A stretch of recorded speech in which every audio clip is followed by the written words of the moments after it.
What the fuck? What the fuck? What the fuck? What the fuck did I just watch?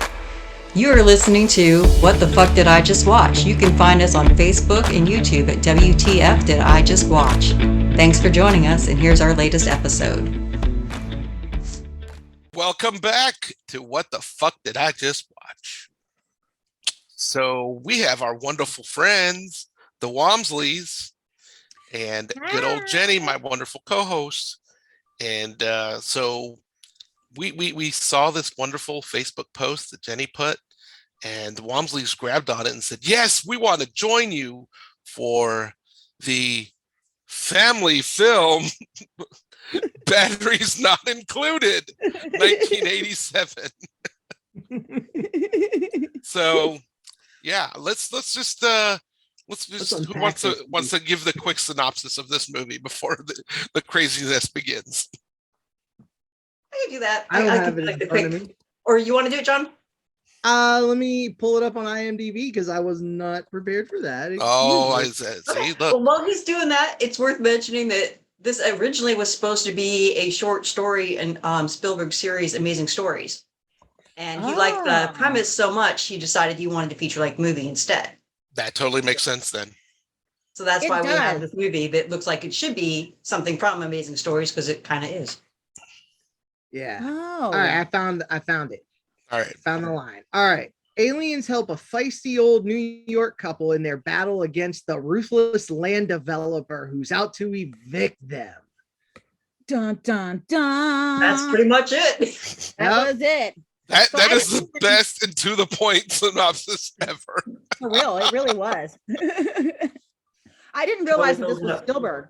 Whenever the credits are rolling, the opening credits are rolling, and it was like Steven Spielberg, and I was like, oh, I didn't even realize this was his, because I haven't seen this movie since I was probably like 8 or 9. It's been a minute. Yeah. Like maybe 10 at the oldest, because it was one of those, again, we talked about it before, HBO replays that was just on over and over again. So I think John said that he saw it in the theater. I didn't have the luxury. This was an HBO replay movie for me all day. I didn't realize that it was Spielberg, but like thinking about the idea of it being a short story, like one of those short, amazing stories, that definitely makes sense. But I'm so glad that they elaborated on it, because the premise is original. It's so original. Yeah. And when there's nothing superfluous in the movie either, it's not like they like put in filler to stretch it out. It's It was straight to the point. It really was. And totally didn't realize that it was Spielberg. And so many like nostalgic rushes like came back to me, like as the music's playing, as Jessica Tandy's walking down the street, with the mismatched shoes, like in the opening credits, which was something that I thought, like whenever I was a kid, it was like, oh, how quirky and cute, and like, but knowing the premise now, and like now that I'm older and like being around people that like have dementia and seeing that decline, I immediately was like, oh, this is sad. Yeah. It's much more tragic watching that scene as an adult than a kid. As a kid, you think she's so funny. Yeah, I mean, she even got that cigarette holder with her cigarette. That was awesome. I forgot about that. I want that cigarette holder, like for that sure. Was awesome. But like everything just hit different this time watching it as an adult. Like literally every premise, every scene, every line for me just hit so much different with like adult awareness, like, in comparison to like that kid kind of like green wonder, where everything is like so cute and it's the cute little aliens and like they're coming to save the day. It was like, these people are desperate. All right. Yeah. Help. And thank God for these tiny little bull flying saucer aliens helping them out. Everything slapped differently this time. Yeah. Like so different. Yeah. So different. So I was going to ask the group, because I have a very interesting story of like the very first time I watched this. So this movie came out in 1987. So I was 10 years old, and my dad, who never really took us to the movies, on a Saturday said, hey, we're all going to the movies. So he took me, my older brother, and my younger brother. So he gets us situated. And it was weird because we go through, he talks to the guy, and we didn't pay. I'm like, that's weird. Later to find out it was a free movie. When this movie first came out, they had one of those preview screenings for Yes, kids. and that's mine too. So yeah. it was a free movie. I had no idea. So my dad, gets our popcorn to get us situated. My older brother, who's 2 years older than me, goes, I'm not going to go see a kid's movie. So he went and saw something else. My dad, 5 minutes after the movie started, gets up, leaves, and went to another movie and leaves me with my younger brother. So my younger brother's like 8 years old. You have an 8 and a 10-year-old in a movie by themselves. They absolutely thought this was for kids, and that was not the case. Exactly. So I remember as a kid going, oh, this is fun. And like the spaceships, and I fell in love with the blue robot. And I was like, yeah, this is so cool. And like you said, then they repeated it on HBO nonstop. And I remember having the VHS and watching it and enjoying the crap out of it. And then, cut to rewatching it now. Okay. Which we'll stop. I want everybody else's experience of what they can remember the first time they watched this movie. So whoever wants to go, chime in. I'm pretty sure I saw it on HBO as well. As a replay. I don't think I saw it in the theaters. And I was like 12, 13, I think, maybe. Okay. And so even though a lot of the stuff I did kind of catch, and it was more, in my opinion, geared as a PG-13 movie than it would have been for a small child, I can still see watching it as a small kid and not getting any of the extra subtext. So all you would just see is these people who need help who got saved by robots, you know what I mean? Or aliens, sorry. Robotic aliens, there we go. So yeah. I wouldn't say that it is per se a kid's show, but I would say that there's nothing that will damage a kid for watching it. You know what I mean? I mean, there's a lot of goddamn stuff they wouldn't pick up on, or if they did, then they had an even more possibly traumatic childhood. There was a lot of goddamn it's. There was smoking. Yeah, but goddamn it is like the PG fuck. You know what I mean? I guess. Pretty much. Shit. That's almost, and well, actually, no, shit is more like the PG fuck. Because and damn it, when you put God in front, it gets weird. Yeah. God damn it used to be like one of those words that I remember parents would be like, what'd you say? Don't say it. Like you would have damn it fly, but god damn it. All right, that was some shit. All right, exactly, because there was a lot of goddamn it's coming out of people's mouths. Oh yeah, because they could get away with it. For a PG I don't even think I hear it, honestly. Me neither.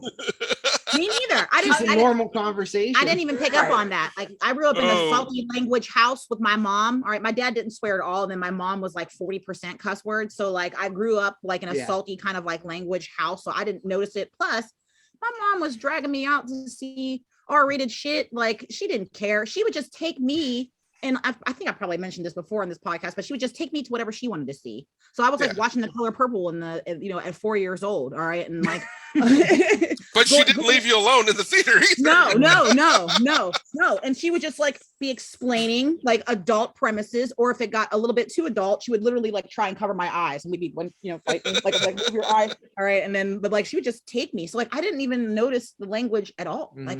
Not then, not now, especially not now. Well, God damn it. I'm like with a love of Mike a lot more than I noticed things like God damn it. Yeah. But it definitely hit different. Like I saw it on HBO. I didn't have the luxury of seeing it in the movie theater. Like and it just wasn't something that like my parents would have. They're not really big into sci-fi. I'm kind of surprised that my mom loved this movie, and like I'm kind of surprised that she actually did like it so much. But it is such like a heartfelt kind of feel good like ending, and it tugs at your heartstrings. And like again, she was an adult watching it, and like just like we're adults rewatching it again, like it just slaps differently whenever you're adult. Like John didn't pick up, I don't think, when he said when he was a kid. So in 1987, that was kindergarten. So I was like six. I was 6, and it was free movie night. I remember it was like, I feel like it was on like a Tuesday, or if it might have been like, it was a weeknight, because I'm pretty sure all 3 of us went, me and my mom. See, I remember it being a Saturday, so it could have been. I don't remember. They ran it several days. It varied by region, so exactly. Yeah. So it was like a two screen theater. It was called the Basil Theater, and I went in. I was like, "Oh, cool! Those flying robots are so cute." That old lady, she is funny. Exactly. She is so silly. She's so carefree. And I was like, "Why is that old dude so mad? All the time. He's so angry, you know." And I was like, "Those paintings are weird." but I like the robots, and I like his hair and beard. He's cool. And then Elizabeth Pena was so cute. There you go. She was cute. Even at 6. She was. I was in love with her. Cute. Yeah, She was cute. adorable. Oh yeah. Adorable. Speaking, yeah, it's a PJ movie. He paints her nude. Yeah, PG. There was tits. There was tits in this movie. Fucking Titanic. I was like, They did it first. I was like, is this creepy? Like, does this hit creepy for me right now? And like, it did. It All right, did. that's what happened. Like back then, it wasn't creepy. It was just like, haha, like a little like funny like boob joke. But like now, I was like, listen, if a man like if I'm No pregnant, consent, right? man, if that was a situation, like now, I would be like, ew, you're a creep. That's Like just I cannot. It's just nude love. It's just nude love, baby. nude love. It's nude Yeah. It's just 80s nude love. It's all right. It's just 80s nude love. Well, there was a lot about that that 80s, struck am I me as right? a lot creepier. Like the way he just kind of burst into her apartment after Hector visits. It was just like, but then on the same note, she was sitting in his apartment. Yeah. Yeah. And Like like a lot of like, that's so funny that you bring up that apartment burst because again, I was like, is that creepy for a man to just like barge in? I was like, well, he got a bunch of shit in his hands and he was excited to like present that present to her. Like he was, and I felt like, well, maybe he was a little overzealous. I could handle it right now. You know what I mean? But back then, none of that shit was creepy, you know, because it just was like the way of the world back then. But like for me, And they were like literally feet away from each other too. And they got closer. At that, they were in the process of getting closer at that point. It was like they would call and be like, hey, it's me.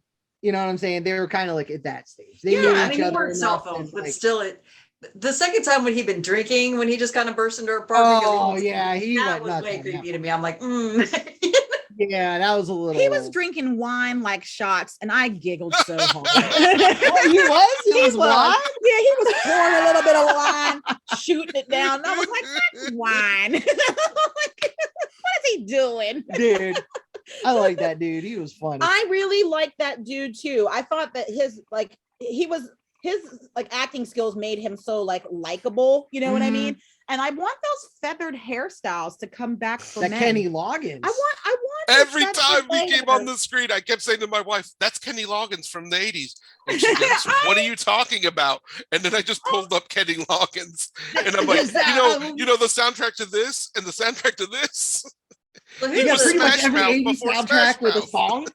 I didn't even like put that together. Like I mean, and he did have that whole Kenny Loggins vibe Big and time. style. Oh, Like, but, yeah. like that was such like a big style, and everybody Michael was like, Douglas is another one who rocked that look. Yes, too. Yeah. yes, yes. Oh, like, yeah. like it was the Kenny Loggins, just like you know, like the Friends haircut on what's her The face. Rachel. The Rachel, yeah, Yeah. like that was the Kenny Loggins. Yeah. It was like that era's version of like the Rachel, and like all the white dudes that had great hair were rocking that shit. And I would like to see that return on white men. Let's see it. Like I want The to, Spader. yeah, I want that. I think she's trying to give you a hint there, John. I can't grow my hair that long his, again. His hair is a little too textured to give you like those feathered straight layers. So you know? curly. It's a little It's too so textured. curly. Mine too. Yeah, it's not the same It's as just too yours. curly. If we give y'all that haircut, y'all would have like the wildest bob. Like Yeah, so that actor's name is Oh, Dennis Boutsikaris. And this is kind of a sad note, of all the actors and actresses that played tenants in that building, in that movie, he's the only one that's alive still. I saw Yeah. that. I was like, is anybody alive in this movie still? When I was looking at all the characters, trying to figure out like their actual names and shit, and I saw that Carlos died of AIDS at 30. Like a couple of years 2 years that after this movie. Yeah, it was very I sad. was like, holy Right. shit. Like, did I know that? Like, because I was like, I don't see this dude in movies no more. And he was like a character actor that was all over the place. Miami Vice. Remember him in Miami Vice? Oh, Like, he did Yes. Leviathan too. I love that movie with RoboCop, Peter Yes. Weller. The Band underwater. of the Hand was my favorite that he was in. I don't know why, but I really like that movie. What was it? Band of the Hand. Band of the Hand. I never seen Okay. either one of these movies. Not Oh, Leviathan. Leviathan's fun. Not this one, but like I I remember love that movie. I remember that gap, and it was because I wanted to feel. I researched it real quick because it was like, is this is a white man playing a fake Puerto Rican? All right, like, is that where we're at? Like, I was like, I wanted to find out what his heritage was. I just felt like this is a white man playing a Puerto Rican that has like some ethnic features, but this is a white man, and like I couldn't get it confirmed. And then I saw that he died of AIDS like very quickly after this movie was made, and then I saw that everybody was fucking dead except for Kenny Loggins. Yeah. Kenny Loggins is also in another favorite movie of mine from the 80s, The Dream Team. Yep. That is a great movie. Love it. I haven't watched it in forever though. Y'all drop the 80s movies knowledge on me whenever I'll get I mean, you might have to watch this one. It's got Michael Keaton. Such a cast. It's Pittsburgh's own Michael Keaton. Peter Boyle, Stephen First. Don't know. What was his name? Give her characters that she'll know. Flounder from Animal House, the fat guy from Animal House. Okay. Batman. I know Michael Keaton. Come on now. And there was one more. There was one more insane guy, but I can't remember. Or maybe Frankenstein from Young Frankenstein. Young Frankenstein. Well, he was also the dad from what was that sitcom? Everybody Loves Raymond. He was. Yeah. But so we'll go back to this. Everybody died. Everybody died. But the guy who played Harry, he made it to just last year, and then he died. So I remember when he died. I remember when that happened. I remember when Elizabeth Pena died. I was so shocked. I didn't. She died of what? She died of cancer. 2014. Cirrhosis, which is worse than cancer, I think. You know, it's interesting because she died on October 14th, and Michael Carmine also died on October 14th, but it was 1989 when he died in 2014. That's creepy. Yeah. I like strangely like 25 years to the day from when he died. Wow. It's a weird coincidence to say the least. You know? Eerie. Well, I'm sorry to like go off on a tangent about everybody's dead on this movie. It just That made was me me. feel like, Yeah, it's a bummer. it made me feel like a dinosaur. I was like, damn, I'm like one of the oldest bitches left on the earth. That's what but you know who didn't die that's in this movie? That most people didn't realize there is in this movie? Because he's not even credited. Well, because he's not in the movie. He's an extra. I know, but I caught him right away when I watched it again now. Who? Luis Guzman. Oh. Is he one of the construction workers? No.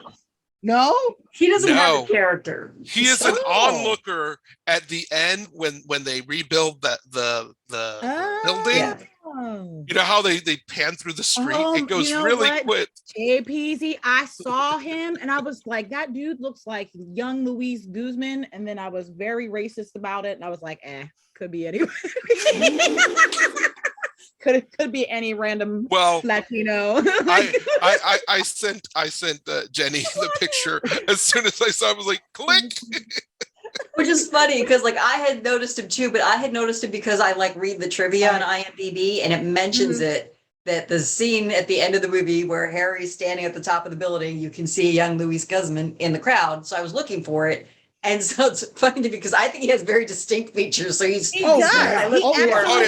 He's recognizable. That's why I was like, oh my gosh. I'm so racist. And I was like,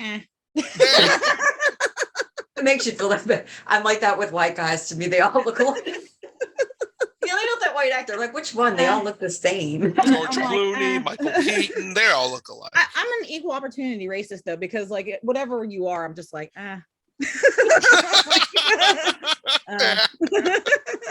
all kind of blending in. You're like, meh. So okay, we're back on a happy note with this. All right, movie. yeah. Happy times because I did love this movie. Like it gave me feels. Like I did love this movie. Like, and as a kid, I really liked it a lot. But you know, at that age, it was all about the flying robots and the comedy that wasn't really comedy. Where did you guys watch it? Did you guys stream it on Amazon? I own a copy of it because I love this movie. Oh, cute. And then he ripped that copy onto something so that I could watch it. So cute. I gotcha. Okay, cool. All right, that's so cute. I rented it on Amazon. Yeah, we rented it on Amazon, but like it was so clean and beautiful and sparkly, and like the picture was so pretty. I was like, damn, this really looks good. It was so high def, you could see the pattern around the cells. They cut. That's what I was telling Jenny before we started. Like asking, if they use practical effects or animation because I couldn't find anything about it. So John Paul like was schooling me on exactly what they did. Mm-hmm. Yeah. Yeah, you can see the little cells cut out and stuff. It was fun. Cutting edge for its time. Yeah, man. Well, hell yeah. again, I was- 1987. I mean, Yeah, it's it was and fine it still to me. holds up. And if I they probably ever thought, do like, a 4K, 89? 87. Oh, well, If they- I probably saw it like 89. All right. 'Cause, Okay. like I didn't go to the movies. Remember, like back then HBO, like that shit was like hella taking a long time to come on HBO. Yeah. So it's probably like 88, 89, like by the time I saw it, like for Right. Sizzle.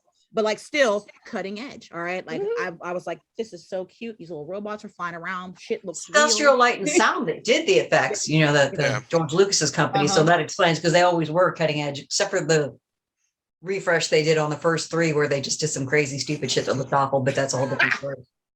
Wait, Star Oh, the Wars? Star Yeah. Wars movie. She's knocking the The prequels. special Yeah. editions. No, not the Oh. prequels. When he The special recut. edition. Oh, Yeah, the special editions, yeah, the which are special 25 years old now. Yeah, that shit was You know wild what? when it came out. Yeah. We want to go in the age of things. I'm gonna Yeah. win. So it's You win. You won. You won. But But- yeah, this movie is so much different when you're an adult. But it yeah, and I mean, holds back up. to that opening scene when she walks into that store that's been knocked down. I'm like, I really like truly, I'm surprised. Well, I mean, of course, it wasn't supposed to be that kind of movie, but that should have like really trauma triggered the fuck out of her. You know, Oh. she's going grocery shopping in the grocery stores. That like, I mean, she might have thought a bomb hit in 1950 or something. Right. Mhm. Yeah, I mean, like when you're going through like that mental decline, like who knows like what that kind of stuff like can trigger. But like she was just, you know, just doing her little thing and She's stuff. like, oh, I went to the Confused, market. then wandered And then back the cart out. was empty. yeah, You know yeah, what I mean? yeah, yeah. I she went was- to the market, but the cart's empty. And I never, you know what? Seeing it again, I've seen it before now since I saw it originally, but I don't remember the 2 older folks that were helping him. Oh yeah, at the They- beginning, I they didn't ended up remember them leaving. at all. Not Yeah. at all. I mean, they were really only like in that scene. I though. know, but like, And, like, I only I didn't remember remember them. him and her, and then him helping her out and stuff. I Yeah. never remembered those 2. Yeah, and like It was just odd. I was like, oh, who are these guys? I didn't Well, remember. it's very him with a brief. white shoe on. Oh, yeah. It's so True. brief. It's so brief, and like but like them kind of like establishing like her quirkiness, like, and even like when I watched it, my mom explained to me like at the time like what was going on, like, and I got it and I understood, but like it just slaps differently now because like I've seen it happen to people like in real life. So now I'm just Mhm. like, Oh, yeah. you know, like, oh man, Yeah, like this definitely. they hits probably different. explained it to me, but I was just like, I don't remember if they did or not. See, I got I'm that sure she was having dementia or Alzheimer because, you know, I mean, I Yeah. wasn't super young when I watched it, so I knew about it. But what Yeah. I got as an adult later that like, I'm not sure how much of it was, you know, senility or dementia as much as trauma. Cause like really she seemed to function okay, if a little quirky, but she kept keeping herself in the same time as when her son was still alive. Mhm. So Yeah, like she I mean, was kind of, you know, I mean, that's what I thought was interesting. Like I really thought from a, you know, from a different perspective that a lot of that might have been more trauma than. And I think that No. that was intentional. I think that was intentional, Yeah. like that was a choice, like in the script and the way that it Yeah. was directed. I think that that was intentional, like keeping her in like that same time, like and kind of like showing like that traumatic period that she's kind of like stuck in, you know, like before her son died and stuff like that. Mhm. But like the scene where like she first discovers like the little flying dudes and like they're in the kitchen and she's like tossing the bowls around and shit, all right, and like I'm laughing at it and I kind of felt like a little bit like sad for laughing at it. I was like, oh man, like should I be laughing at this? But it's so cute and funny. She's just like, trying to make Yeah, it but she's happen. like trying to make sure she wasn't seeing stuff like yeah, testing the. Is this what it was? Yeah, no, Yeah, yeah. this it wasn't. She was with it, Wait, but but he that's was. why He didn't know though. I He also thought- thought that maybe it was a part, you know, obviously we've talked about the dimension, but I thought it was like sundowners because it seemed like at night, that's usually when it really triggered for her. But then towards the end, it just went all over the place. yeah Mhm. yeah it really did. And like I just I don't know, man, like it just I keep saying this, it's so awful, but it just hit me so differently. One of the things that I wrote down, like, remember when Hume Cronin is like trying to plead his case about Carlos coming in and busting up his place, like he calls the cops, and I'm just like, Yeah. here's another example of why you shouldn't call the cops ever. Like, no matter what's popping around you, you probably shouldn't call the cops. They can't help you. And like I wrote Yeah. down like all cops are bastards. All right. So, well, in this movie, all cops were bastards. I was like, it was true then. It's true now. It's just true. Everybody knows it. It's built into pop culture. Look at these dickheads that cannot help you. That was like, my version of that came to my mind was, how everybody kept saying, like, after they were talking about defunding the police, and you kept hearing these people going about, like, well, who are you going to call when you need help? Sure, defund the police. And then when you're being, well, this was a perfect example why everybody's like, who fucking cares? Nobody calls the cops anyway. They don't do shit. Right. Is that, perfect. And this was 1980s.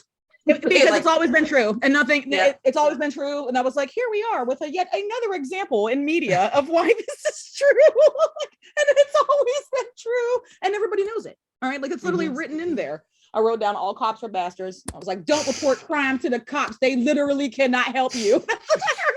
I mean, like everything that cop said, it was like, so he's like, well, what do you want us to do? And he's like, I'll testify. And he's like, well, then it's going to happen. They're going to get out anyway, because he's going to have 18 witnesses that say he was somewhere else. And then they're going to come after you again. And he's like, well, patrol the neighborhood. And the guy's like, what neighborhood?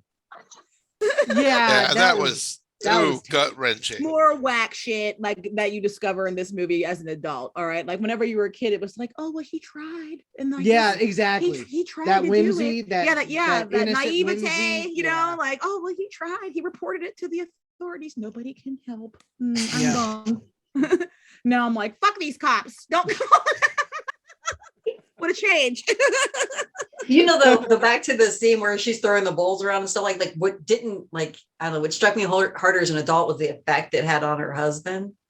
Because, his like, face. I didn't quite, like, because, when you're a kid, it's funny. Like you said, it's funny. And it's still kind of funny as an adult how much fun she's having. I giggled. Like, it was funny, but like the heartbreak and like the distress on his face. Like, and it happened like multiple times in the movie. But Hugh Cronin was doing it. Like, they were, him and Jessica Tandy they were fucking doing it. I love them there's so also the much. thought that I wondered that, like, how much did he actually even take care of his wife before Muriel and Sid left? The couple that Muriel was the woman that was helping take care of it, because it seemed like she had to tell him everything as she left. Here's the medical, and here's this. And I'm thinking that, like, so watching it now, this guy was just like, I don't want to leave here, but she's gone, and I need to take her someplace where somebody else can help her because I can't do it.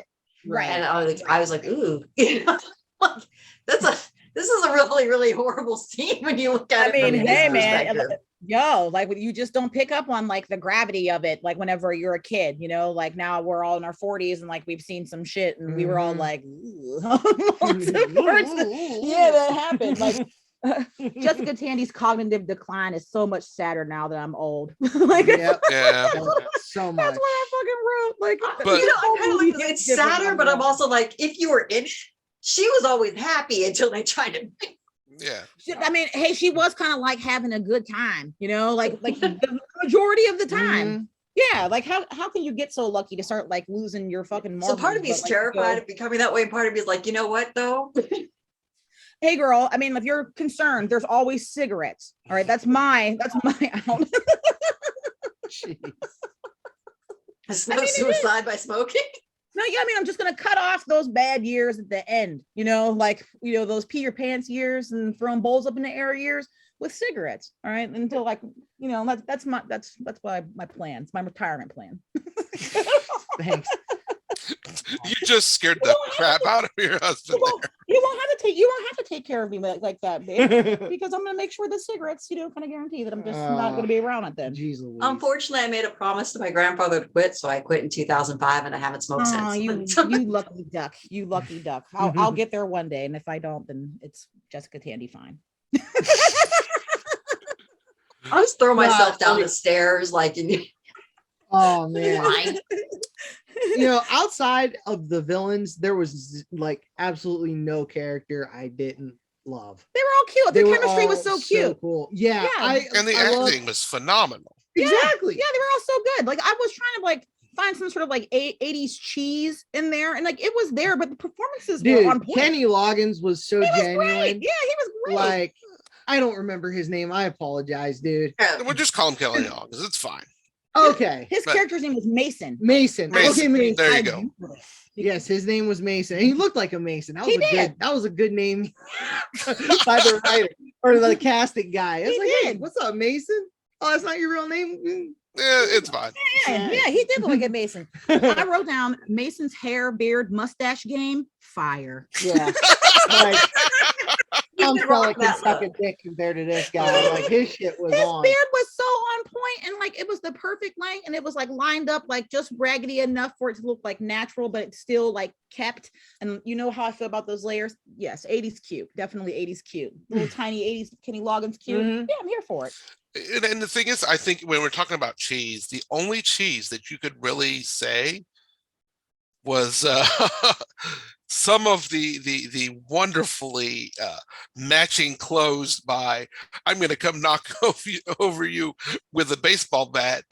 Oh, the clothing choices. The clothing choices. Yeah. Oh, okay. My God. Everyone had an open shirt or a Listen. windbreaker. Yeah. I was here for this fashion. Like there was like a big light skinned girl with like a white button down in the back of During the girlfriend, right? No. It was. I think she was by Luis Guzman. Actually, like I think she was by him on the okay.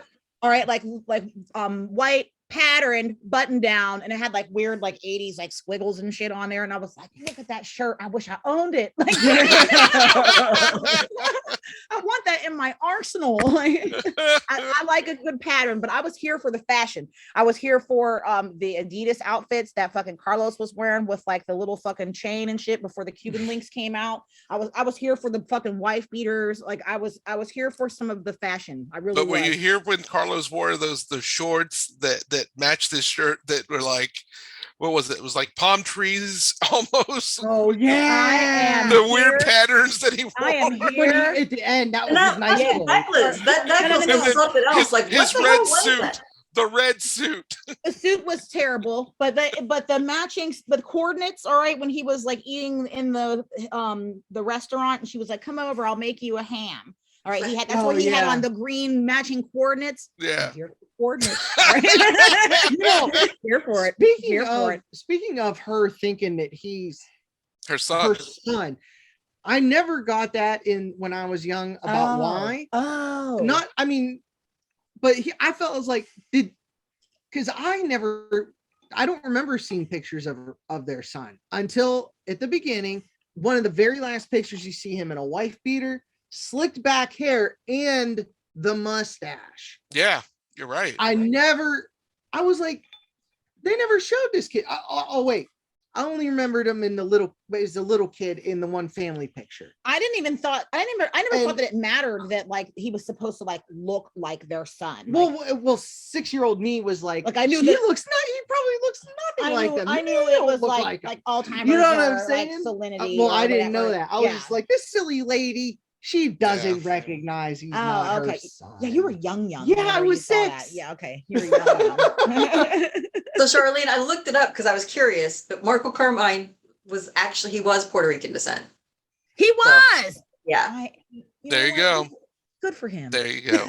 I'm just good for him. I wanted to know so much. Like, are they doing this? Like, is this what's happening? What is this man? Like, there's your fact. I need to know. I'm glad that they were giving the Latinos some work back then. Probably only like 3 of them. You know who had the part before him? Esai Morales.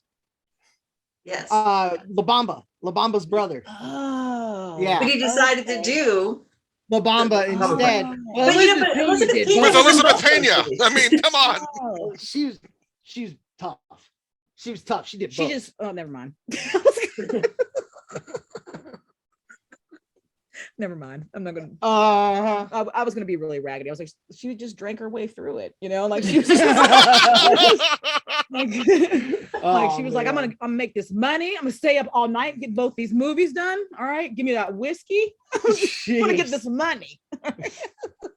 Jeez. I'm sorry. I'm gross. All right, like I admit it. John's a goody two shoes. Goody two shoes. You know what I mean? I mean, goody two or goody two shoes. You're both. Oh my gosh. I would have liked to have seen La Bamba in that role too. He probably would have murdered it Because yeah, he would have been so mean. Yeah, for because real. he was mean in La Bamba. Yeah, man. Oh. Yeah, he probably would have murdered. That was the only thing. That was the only thing that didn't change for me was how much of a douche Carlos was. Even at a young age, I'm like, this guy's a jerk off. You're like, oh, I remember, he's an asshole. Yeah. You know what's funny? Even as a kid, when I watched that, and even now, that one scene, like after like his crew leaves him, like that part where the one guy snaps a picture of him with a Polaroid and throws it at him, and they focus on that Polaroid.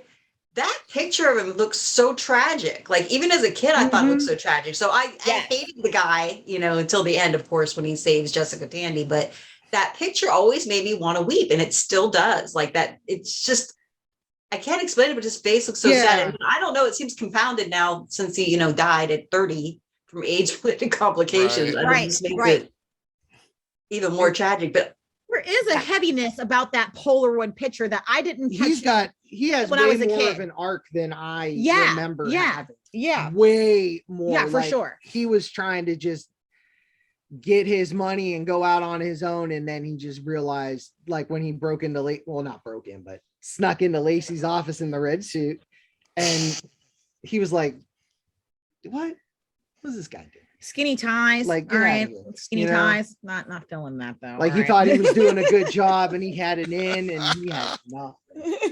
He had nothing. I got as a kid, I got that he was like trying to better himself, you know, like the wrong way. But again, like now that I'm old, like that just hits different, you know, like as I've like seen people try throughout my life, like better themselves, but like go about it the wrong way. Like it just hits different now, you know, like this. I like revisiting like these old school movies that I haven't seen in a while, just to see how it's kind of affected me and changed me. Like I like the overall premise of it, you know, like that's another reason why I wanted to talk about, like I jumped on this movie so hard whenever you guys posted it, or Jenny posted it, it's one of those HBO movies that had that, like, you know, a long time effect on my molding of like how I view movies and media, because it was one of those like repeat movies that I watched over and over again. All those like 80s HBO movies, like they are a part of my essence now. As Jeff Goldblum would say. Oh God.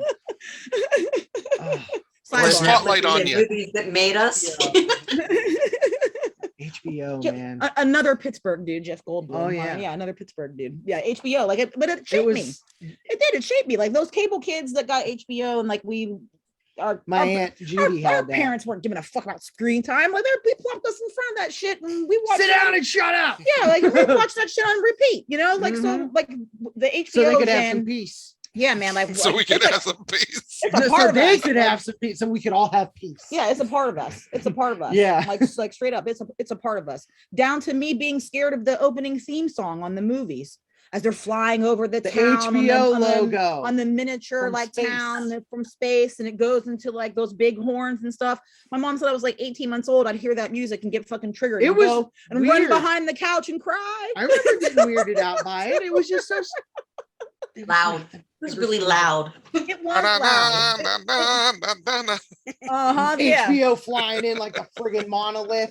You know, like, and then you go inside it and it's like hyper spins and colors. You're like that. What was the dude getting blown away on the chair? Oh, the sound. Sound. Yeah. Maxell, I think. Maxell tapes. Yeah, that's what it was. It was Maxell tapes, I think. Yeah. It was a tape. It was like that, and then that was like later on though. But like when the HBO music, those horns and that string section was scary. It was ominous. So that music was ominous to me. I had to get and hide. Yeah, it's like what's coming on now? Faces of Death. What the hell? I played it recently, like maybe like a year ago, to see like if it triggered me in any way. I wanted to see if I got like no. I was just like, this shit is dope. So, you know, actually, so talking about revisiting it as older, so things that actually struck me, like, is gentrification. Like, you know, I mean, you think about the big bad corporation, but then like, it's a whole different light when you see what happens to areas where like they just start buying out buildings and making it hard to hurt. Cause like they wouldn't even pay, like nowadays they don't need to pay people off. All they do is like buy the houses, flip them, and then the property taxes become so expensive, it just wipes out a whole area of people that, you know, I mean, mostly minorities. Like, this was like Manhattan too. There's not too much left Right. in Manhattan really to gentrify. And like no They place only to gave go. the people like what, $1,400? Yeah, like he was like, take the $1,400. money. He was like, That's take right. the money. It was like a few Like, $100s. So it was like, Yeah. and he was like, wasn't that like $600? I was like, or less. Like it was hardly no money at all. I felt like it was at least $1,000, but it's like that. They're not renting those apartments. It's New York. They probably own them. That was the thing that confused me as a kid because I didn't understand how it worked in New York. So like, okay. I grew up in Youngstown, so I'm like, apartment's something you rent, somebody else owns the building. So I'm like, well, why wouldn't they have just, wouldn't they just gone to the guy who owns the building? And Right. so that part I always thought that until I realized it was different. You know what I mean? Yeah. I kind of thought that Hume Cronin was the landlord, and I feel like I still swing on that now. Like not that it was like a co-op or anything, and there was like some sort of like ownership. I just felt like those people were going to be put out of their homes, but because he owned the restaurant, he's probably like the flag, like the flag. Okay, that makes sense. Like I feel like he was that's really interesting. You know what I mean? Yeah, that makes sense. I felt that as a kid, and I still feel it now. Like that was just a place where those people lived. But you don't ever see him going around collecting. He was money, like, "This is my home. rent?" I grew up here." Like, and those people were younger, so like obviously they didn't grow up there. You know what I mean? So I felt like that was him, and he was like renting it out. I felt that then. I still feel it now. Not like a co-op, like where it's corporation. Like he owns the building. Like, yeah, he's just renting it out. And they were still only trying to get him. That's weird though. Is like I don't know. He didn't know who lived where, so that kind of made me think like he wasn't a landlord. It was like he owned for sure his the new people. apartment. Yeah. But, He's like, oh, you're living in the old so and so. Yeah, like they were kind of like new. Yeah, they were like kind of like new, and then like and they didn't offer any money to any of the tenants. It was just him. Like they offered it to all of them. They slid it under Mason's door, and then his girlfriend at the time kicked it back under. Oh, okay, that was money. I thought that was just like and they did it to everything because that's also when they broke the restaurant and all that. Peña's. Well, you know what I never caught Maria. until this rewatch? Like I never picked up on this, and I might be misinterpreting it. But when he goes after Harry Champ in the basement, who's the the super for the building, he talks about going around too and beating him up again. And also, Carlos had a key. Did you notice he was unlocking everybody's doors? Yes. So like now I kind of think what happened is he went down and beat the shit out of poor Harry, who wouldn't defend himself at the time, and stole like the master key that the superintendent might have had. And that's how he was opening everybody's doors with that key when he was handing in the money and stuff. I feel like I missed this. I wonder if maybe that's where that never knot caught that in his head before. came from. Yeah, because he did. Harry had that goose egg on his head. I wonder if You they might hit him be with a bat right. then and, You know, and took yeah. the key. I don't know Maybe? because there's the maybe that mysterious was round dog. one. Do you guys remember the mysterious dog? Oh, the dog I always assumed he picked up because he was blowing the whistle when he was looking for the Yeah, little that's me too. guys, and That then the didn't dog just click came on in me. and stayed with him. That didn't And click me too. with They me. never showed a dog, but then he started using the whistle, and that But totally. again, clicked for with me, I thought out of nowhere, here's this random dog just walking with them when the Oh, the building's hi, gonna dog. catch on fire. I'm like, where did this dog come from? I always thought it was because of the whistle as a And I kid. even as a I kid, thought I was it was like, the whistle too. Like with okay, Raggedy Ann Street that Dog. didn't dawn on me as a kid, and even now, I was like, where the fuck did And as this an dog adult, I come kind of from? think to put that in there for the kids so you wouldn't feel so broken up when Harry loses his little friend because now he has his dog. That's okay. Oh, Well, there you go. I didn't go that far. I didn't go that far either because I That- didn't really see him like give any kind of like emotional weight to the dog, except for just like like the dog being around and like he has a whistle and he's like, now he goes. No, because every time you see that scene where he's sitting on the steps when the building's all burned out, like it always breaks me Oh, my down. God. It's It's so sad. sad It's so for poor sad. Harry. It's so sad. Yeah, it's hella He sad. was his character was amazing. It sure was. I remember my mom saying he's special because of boxing. Yeah. Wow. He He's was like, special because she was of like, boxing. he's special because he's from boxing. All right. I And mean- then she had something fucked up to say about my dad because my dad is also like a little bit special and he boxed.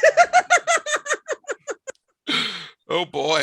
No, honestly, No, Harry he- has always been my We shoulda favorite had your mom character. on. He's just so endearing that I was Well, like, Harry. Listen, y'all would have loved her. She passed in 14, but Okay. she had like all the jokes. Like Oh God. John knows, like Like she's- the whole Luis Guzman thing.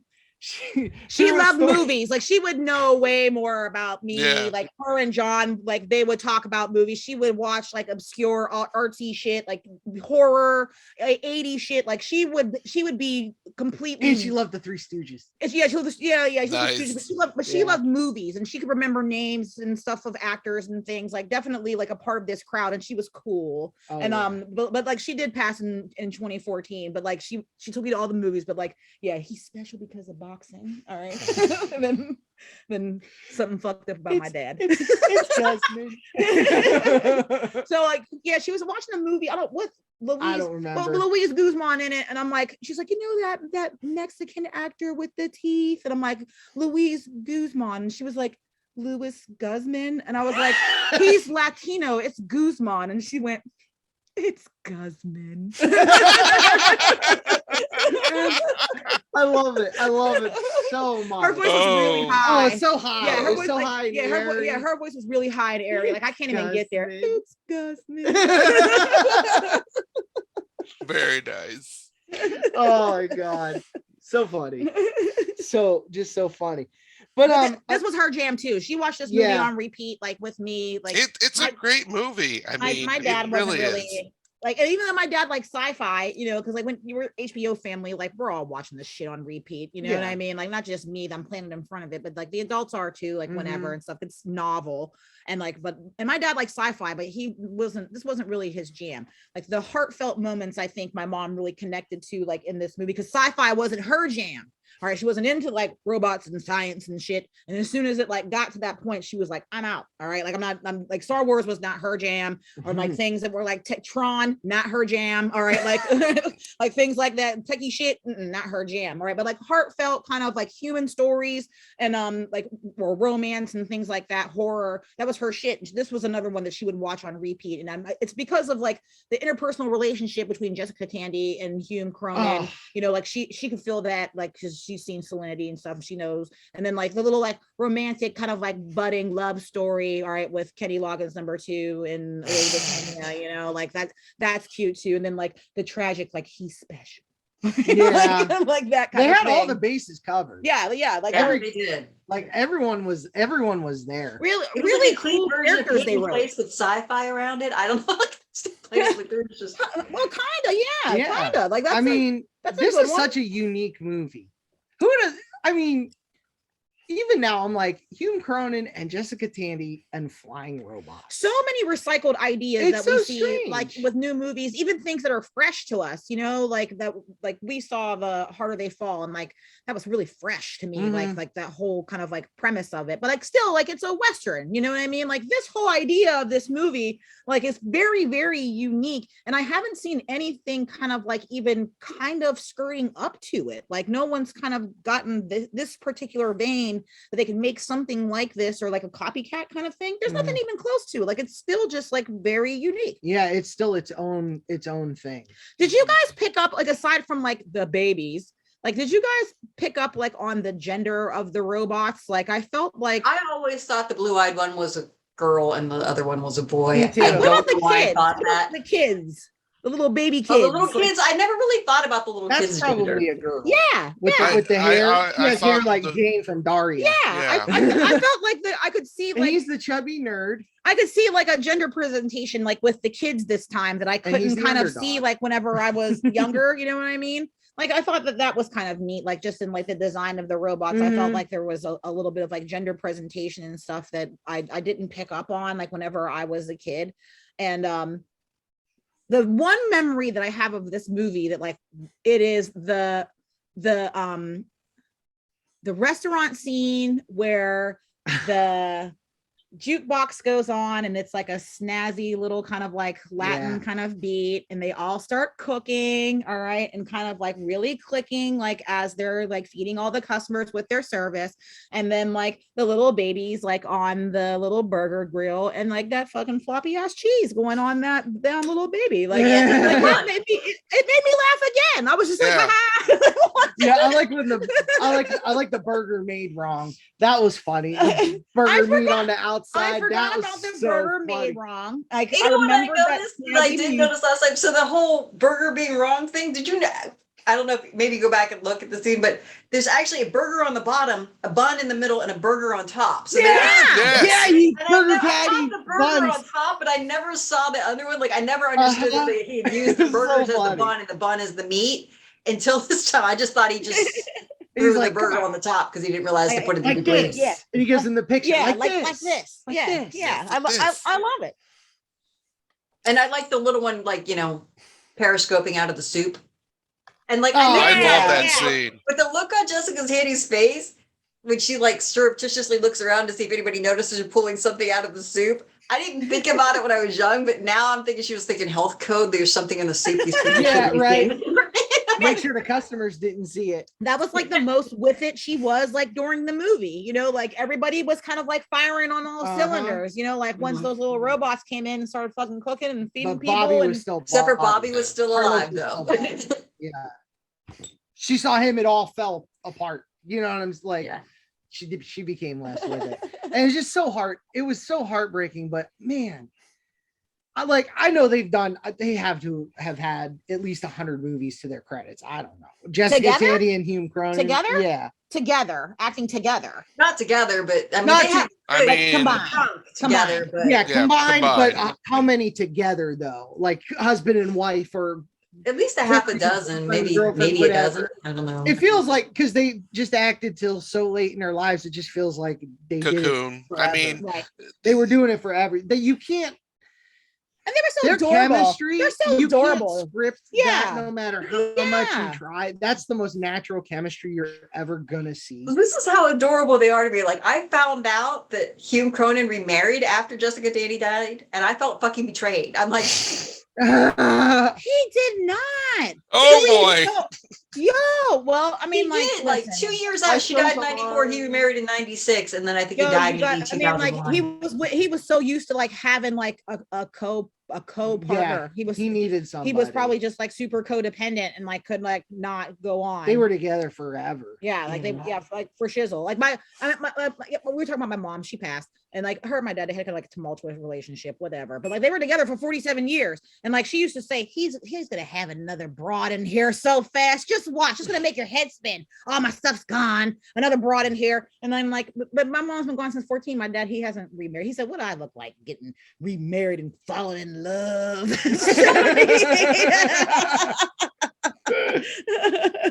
Like he want a little girlfriend to come and like clean his shit up, all right, but like then you guys to go. We know the other bang thing bang. that like I should have realized but Jessica Tandy and Hume Cronin, it wasn't their first marriage. They were both married to other people before and had been divorced, and then they Oh, I married didn't know together. that. Which I Oh, didn't I didn't realize know that. either. That's but crazy I still 'cause they felt have so super great weird that chemistry. Hume Cronin remarried after she died. I just honestly, I just assumed it. They just seemed like so natural. So well matched. Yeah. Yeah, How their little long were they dancing married? and stuff. I wonder is how long they were so married. so cute. I'll look it up real quick.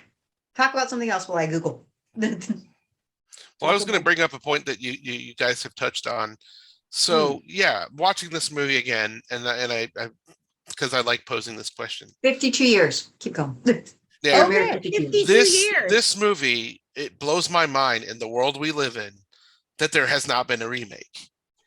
And I'm like, It's it really totally strange. and it Not totally even a could be remake. remade. It Not even a totally- remake, but like not even anything like kind of like close to like ripping off the idea. You know, Exactly. like And Yeah, it totally there's could little be. flying saucers. absolutely. I mean, Yeah, and it could look cute now, and like it could still be like a family movie. It is a family movie, and like I remember I was like, this is not. I for mean, kids. But it gentrification was. is still happening. It could be like a neighborhood restaurant or Yeah, something. you're like, there's just all like, kinds of change the things. city. Yeah, Yeah, all kinds it of could things. be done. Yeah, Like just change the city. You know, Yeah. see, this is where my mind always goes every time. Let's remake it and let's make a black movie out of it. Okay, like Yeah. All right, that's what- that's that's what fine. I was actually thinking that Like- in my head, but I was like, like, I don't want to be the one. every to say it. time I'm looking at some old shit, I'm like, we should just remake this. like make it like a black version of it. Like that happens. You know what I mean? Like of that- course it does. yeah, that totally happens. You know what I mean? But like, it doesn't have to be like, but it would be cute and it could still be viable like in today's market because like it does stretch like through like different generations. You know what I mean? Like it is a family movie. Like it is. It still is. It's 4.5 stars. It's I had a great literally time. for everybody. if there's something in it for the kids, and the youngest will be just thinking, oh, that lady's funny. Right. And that I mean, why wouldn't they? Why wouldn't they? Why wouldn't they think it just like and then, us? Why wouldn't they? When as soon as it came on and they were done showing the pictures and they showed her mismatched shoes, the first thing, as the very first, like, right? That's the first live shot in the movie, right? Yeah, that's Her correct. walking down the street in mismatched shoes. Yeah. At 40, come on. I was just like right then and there. I'm like, oh. Well, yeah, 40, but like but back then, do you think that Scarlett would get it? No. No. But I didn't even notice it. And I was just like, wow, right at the first shot, the adults are hit with, guess what, guys? It's this kind of movie. It's something for everybody. It's not for kids. There's something in it for the adults too. But like you see the mismatched shoes and like you don't see the body that's attached to it. Like you can kind of see that it's probably going to be an older woman, just like because of like the gait, what she's wearing. Yeah, I gather. Right. The house coat and stuff. But like they don't show her; they just show the legs walking. So, and then like you see the mismatched shoes, and then when they finally pan up, then like you see that it's an older lady. But you still don't really exactly know. Like it's just like a little clue. Like it could just be somebody wildly eccentric. At least, I mean, I always give somebody the benefit of the doubt. I mean, that's what I thought. But I wear different socks all the time. Like, yeah, I mean, like different shoes. I might. Yeah, but they were like really wear different shoes. Like, yeah, they're very different. I was like, I have like boots, like same boots in like different colors. And if I'm gonna like really style it up, then like I might wear like two different boots. Like, but like one's black, one's brown. If I'm really gonna style it up and like depending on my outfit, but it's two different shoes. But these are two different styles. You know what I mean? Like, completely different shoes. Yeah. Like, and I'm all here for like uniqueness and like sandals and a Jordan. Like, but yeah, it was like a jelly sandal and like a little like Toms. You know what I mean? Like, exactly. It's kind of like a little house shoe. Yeah, completely different. You know, right. But like still, I was giving it the benefit of the doubt. Even after my mom explained to me, like, you know what I mean? Like, even as an adult, if I didn't know the show, I still probably would be giving it the benefit of the doubt. If this is somebody wildly eccentric, and then like you kind of get into it, like once they get into the restaurant and stuff. But like, I still feel like if the young people watch this movie, they would probably have a very similar experience that we did, like being very young. Like y'all was a little bit older, but like we did, they probably have a very similar experience that we had at that age, even if it was remade right now. So like it still, could happen. Like I still feel like it's viable. Even this movie right now, if I showed it to my 8-year-old, I feel like she would have a good time watching it. First, she'd make a comment about the old people with the wrinkles. She's an ageist. Yeah, she is. I was thinking about this, like from the late 80s into like the 90s, we just had this period where we were like really into old couples and old people. Oh yeah, Cocoon. There were so many. Oh yeah, I didn't so many. That.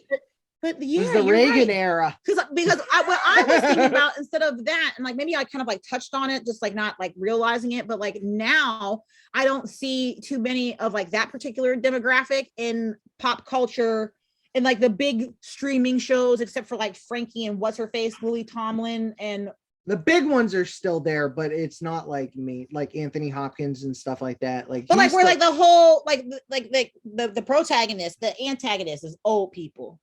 Yeah.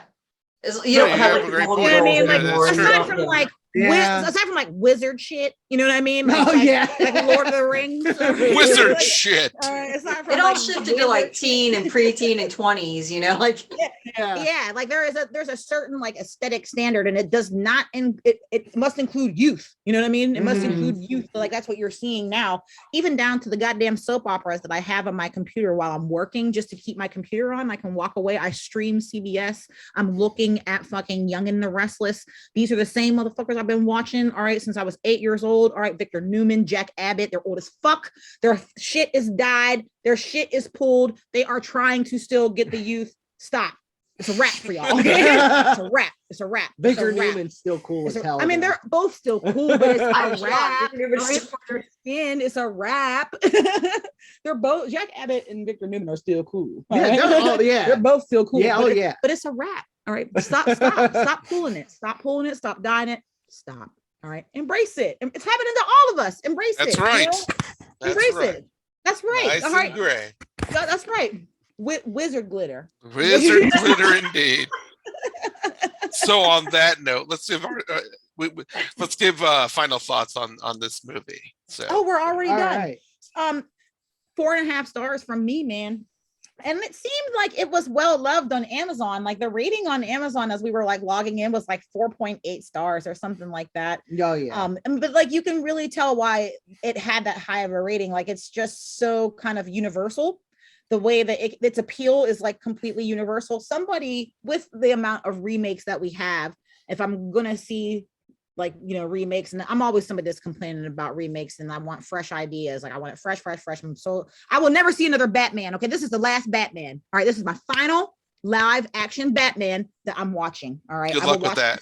I will watch this Robert Pattinson one, and it's a wrap for me. I know about Batman. I know what he brings to the fucking table. So you're gonna watch Michael Keaton Batman? I watched Michael Keaton Batman. I watched Val Kilmer Batman. I watched all the Batmans, okay? Since I was a fucking child. I'm not watching any more Batmans after this. This is my final No, I'm Batman. saying Michael Keaton's coming back as Batman. I'm not watching it. I'm not watching it. I'm done. I already know what he brings to the table. I already know what he brings to the table. I've seen him already. All right, I'm not watching no more Batmans. Animated Batman, okay, animated. But still, all right. I want it fresh. And like I wouldn't be mad if I had to watch a remake of this, as long as it kind of like stuck true to the original spirit and like they weren't trying to do some like wacky like gender fucking reversals just for the sake of inclusivity. Fuck that. All right, like give me give me an old couple. I want an updated version of this. Like give me 227. Yeah, I'll take robots. it. I'll take it. Yeah, I'll 227 with robots. 227 robots. Okay. Stupid. Like Jack Hay will come in and do her best. Yeah, I'll take that too. And like the movie is so wholesome. Like that's another thing that I wrote down. I written and like little hearts around little smiling face. Like it's just so fucking wholesome. You know what I mean? Like, and it was a really great reprieve watching this thing. Like as I was doom scrolling Twitter yesterday, like with all the bullshit that's happening fucking everywhere. It was a great reprieve to like get out of that and like watch something like so wholesome with something that could be universally like loved and shit. And it was giving 80s looks. It was serving, all right, in certain spaces. It was serving 4.5 stars for me. All right, John, final thoughts. Yeah, so like I said, it and we've said the whole time, it's different seeing it as a young child to seeing it now. There's a whole other movie in this movie for an adult. Slap's different. It's like two movies in one. I mean, I give it a 5. I loved it as a kid. It's a really cute movie. I love the robots. I still love the effects. I love the little robots. The baby robot still made me sad when he was stillborn. Like the little music that with was the sad. Flute and they're playing behind it, and it's a sad scene. Like it was. I didn't cry as an adult, but I did as a kid. And but yeah, it still holds up. I just love even the bad guys. I love them all. I don't think even at 5, huh? Yeah, I don't think I have a real complaint about this movie. Carlos for me was like a little bit melodramatic in some points, and that's why I'm giving it a 4.5. All right, like La Bamba could have came in there and made this bitch a 5. True, but I feel like Carlos. He was good. He was good. Really it was good. just like a little bit like melodramatic, like soap opera vibes, just like a little bit. But you know what though? It's fine though. Like he was fine. He was good. He was good. While he's not as angry in Leviathan because he's just playing like a regular dude in Leviathan. Carlos? Yeah, he's just like that, except not angry. Well, it's called acting. I need you to like not be like that. All right, just give me a little bit something different. All right, like La Bamba can bring to the table.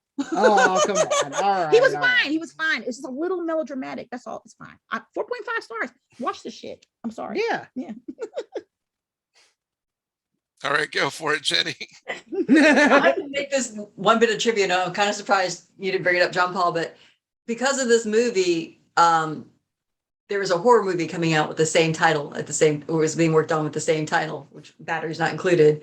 But this movie came out and they got the rights to the title. So that's why we have Child's Play, the horror movie, not Battery's not included, the horror movies. That is correct. That would have been such a cool name for Child's Play. It would have. It makes sense. But this is also how my mind works. When I was rewatching this movie, I don't know what's wrong with it. My final thought was, could you imagine if they spun it as a horror? Like these little robots were not quite fixers, or they would take human parts and cannibalize destroyers. Yeah, they were destroyers. Yeah, they were destroyers. Yeah, like you know what?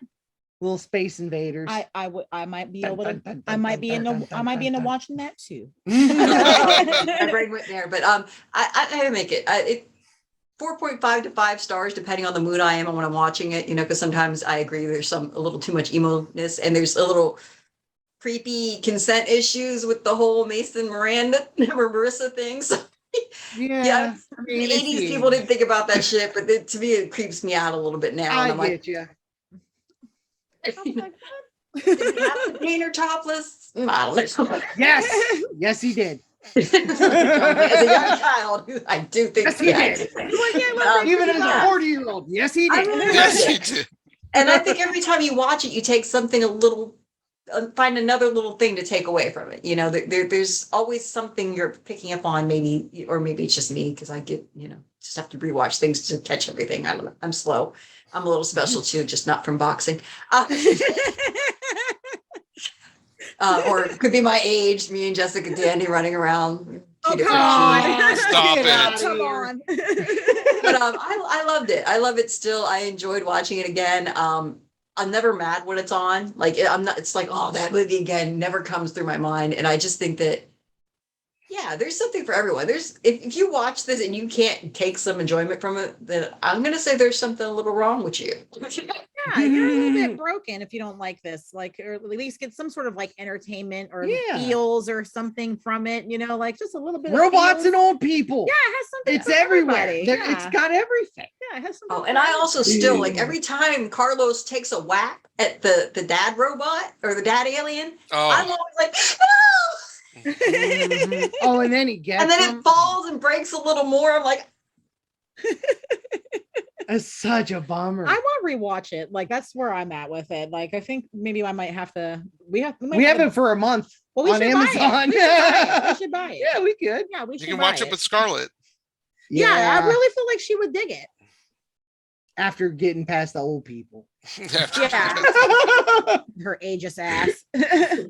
All right. So this is my final thoughts on this movie. I give it a 4.9 after now rewatching it again. I loved it as a kid. I still love it now. But I realized something that maybe as a kid that kind of bothered me also because I love this movie so much. The way this just ends, it feels like it was so abrupt, the end, when they roll the credits, that I'm like, I want more. Because I wanted to know what then happens. Because, they have the building and then they have but I want to know really what more would have happened. Did the aliens stick around and cohabitate? Is there a sitcom coming up where you get the aliens? Yeah, I don't know. The aliens are out of there. I don't know. It's wild to me. The ending is like, I felt like it was wrapped up. I felt like it's like I love how it ends. It's like it's like one of my favorite parts of the movie. I know. Again, it just for me, it just seems so like it ends, but like then you just see the building and everything, and then the credits, and you're just like, but I want a little bit more. I don't know why. You want to see them like serving food to people, maybe, or you kind of want like that bow exactly that little bow where they're serving food again. There's more life. Maybe more people moved into the building now that the building's all fixed up. I don't know. The construction worker moves his family in there. There you go. That would be wonderful. I just figured that none of them were there. Because like the buildings around them were like so big and everything was so different. I thought to me that was like the passage of time, like, right? Am I, you know what? Maybe like that was like the passage. A long passage. Like it took a long time to put those. There was a whole fucking city, but like that got. That's a great point. That's a great point. I felt like it was long gone. But that's a great point because you have the beginning that shows how vibrant the neighborhood was. In the past. So then in the future, like you said, it's just that one building and all of the other buildings around. But that's a great point. I didn't even think about like the actual passage of time, other than like it's a dissolve of stuff coming in. As a child, I thought like that's like at least 20. Like it's there because it has to be. How many years do you think passed between all those buildings Like going 20, up. that's what- You think 20? At that's least, what I yeah, thought. 10 to 15, yeah. Yeah, that's what I thought. Yeah, 10 to 20. Okay, Like that's so, what I like- thought. But like everybody was long gone, but the building was still there. Yeah, Like, who owned it? I like, would like to even know as who a owned the kid, building like or I knew something. like because I remember like they were trying to like save it like as to be like a historical building. Yeah, And I Mason knew made what it, that finally was. made it into a Yeah, historical and landmark. that had to have been what and that happened. Yeah. happened. That's exactly what happened. That's why Yeah. it's still there. Because like, and she's like, I love it. It's great. And like, I knew the implications of that because like somebody explained it to me. All right, and so I knew it. I was like, oh, okay. So like then and when everything was built around it, I thought that was like the passage of time, and then like still, it's still there. I thought everybody was long gone, like robots. Just because Handy and them, everybody was long gone. But it's Nah, still you know there. what? Okay, Mason I give it a was- 5 now. Thank you. Mason- Yay. Mason and Marissa own the place now. Yeah. All right. He turned the top floor into a loft, And they're then running the still have restaurant. Yeah. Like, Battery's not part of the included wonder, too.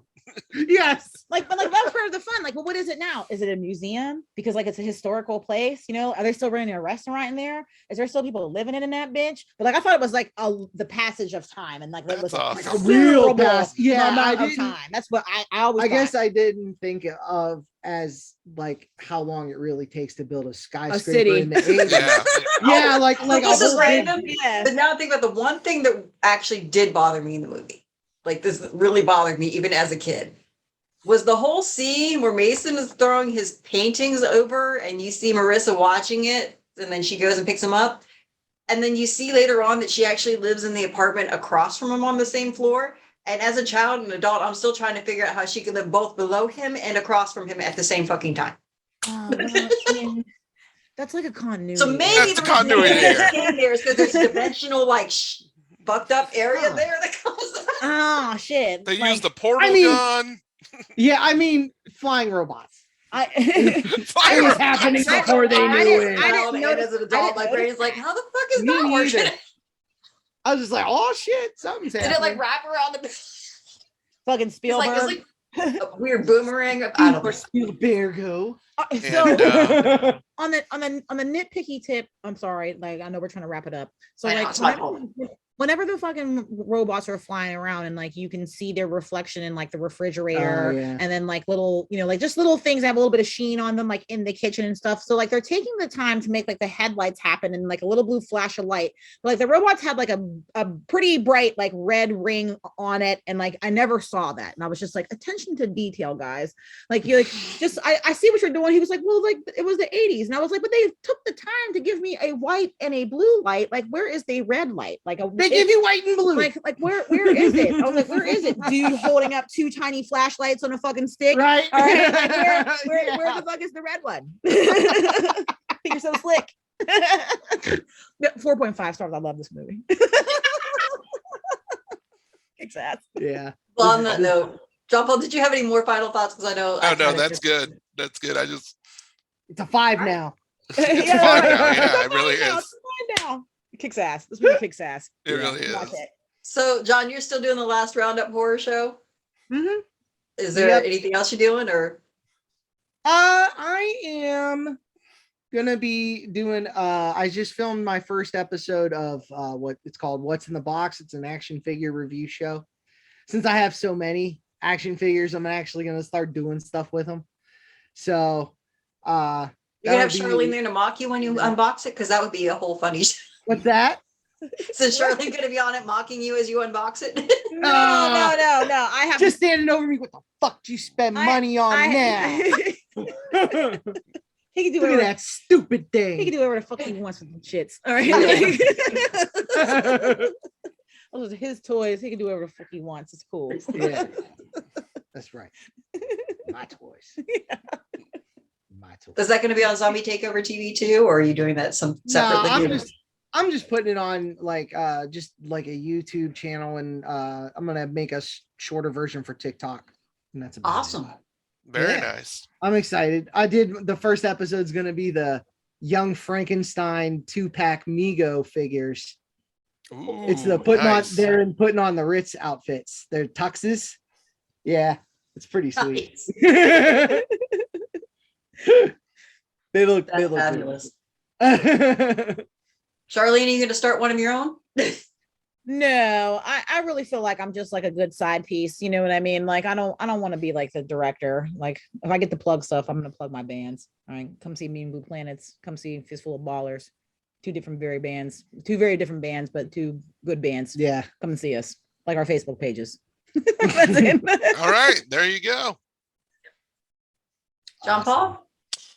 I mean, the reboot is coming. That's all I'm gonna tease. You know, Uh-oh. the What's that reboot mean? is coming. What's that You- mean? You're not gonna get the name. What's that mean? Oh, I Can you mean, tell me? the reboot is Already coming. getting the name out The on Schlock Work Orange is coming. That's right. I love that name. The Schlock I didn't Work get to- Orange I is didn't get coming to tell you how much I love that name. soon. Yeah. The Schlock Work Orange is coming. Yeah, I'm excited. We got a reboot. That's such a dude, the t-shirts. I already see the t-shirts. Like, I'll make you something. I don't know. So yeah. I want a shirt. All right. But on that note, this was a wonderful time as always. Oh yeah, man. I had a So- blast. Yeah. Thanks for having Thanks me. for John, having Charla, me. thank you for coming. Yeah, thanks for having me. I hope I get to talk to you guys about old movies, some other old movies that are like, what soon? It's my favorite. We can do a brown face episode about Short Circuit. Oh One and boy, two. oh No. boy. Boy, boy. Oh no. That was what the fuck did I just watch? Oh no. So at some point, Charlie, what we're going to do is have you pick the movie that you make us watch so that we go, what the fuck? Oh, that sounds fun. I'm I like think that'll be thinking fun. about that. I know some things. Oh, okay. I'm gonna get to thinking about that. That sounds Legend fun. of Billie Jean. Ooh, that's a good one. I love that movie. That is one of Jenny's You know favorite what? movies. I've That's a good only one. seen like bits and pieces. That movie of fucking kicks ass, man. That's a good one. I saw that Beat Street was on YouTube for free, and I have never seen Beat Street except for like once, and like I barely remember anything except that it was whack, and I was like 4, and it was whack. I mean, maybe that might be one, but let me think about it. I like that idea. Let me think about it. Awesome. Well, Right, we so- welcome you anytime. Cool. I love Sweet. having you as guests. So, We yeah. love Seeing you guys. We love being on here. This is fun. Yeah, we love seeing you guys. But yeah, and also we do take other guests. So if you're interested in being on What the Fuck Did I Just Watch, reach out to us. Tell us what you want to watch, or if you see something we post that you think is interesting and you want to talk about it, feel free to reach out to me or John Paul or to the Facebook page messenger, and we will throw you in the mix. Yeah, we're fun people. If you haven't noticed already. Yeah. I mean, We're a blast. So join us. The dark side is fun. But thanks everyone and good night. You have been listening to What the Fuck Did I Just Watch? You can find us on Facebook and on YouTube at WTF Did I Just Watch? Thanks for listening, and we hope you'll join us again soon.